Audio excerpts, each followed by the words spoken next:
La ville de Maroua fait face depuis quelques semaines à une recrudescence inquiétante des incendies. Un dépôt de carburant frélaté parti en fumée, les installations d'une clinique de santé complètement brûlée et des maisons d'habitation consumées par les flammes sont entre autres des clichés incandescents qui font perdre le sommeil aux populations de Maroua et ses environs. Mais que se passe-t-il réellement? Le spécialiste répond.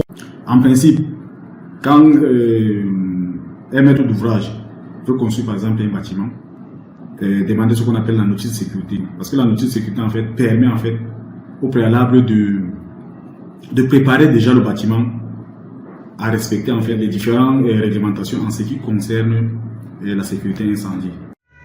La sirène des sapeurs-pompiers qui retentit régulièrement depuis un certain temps appelle à la vigilance pour éviter ce drame qui a coûté la vie au jeune abattoir brûlé vif au cours d'une explosion d'un dépôt de carburant d'Izouazoua ici au Carrefour Shell dans le 3e arrondissement de Maroua. Nous sommes entrés dans une phase de délestage.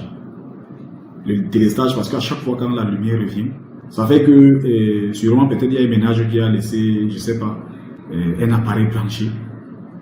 Ça peut, avec la surtension, ça peut provoquer un début d'incendie. Au regard de la diversité des causes, les autorités compétentes appellent à une prise de conscience et un sens élevé de responsabilité pour limiter les incidents, peut-être les réduire à leur plus simple expression. Tout simplement appeler une fois de plus nos populations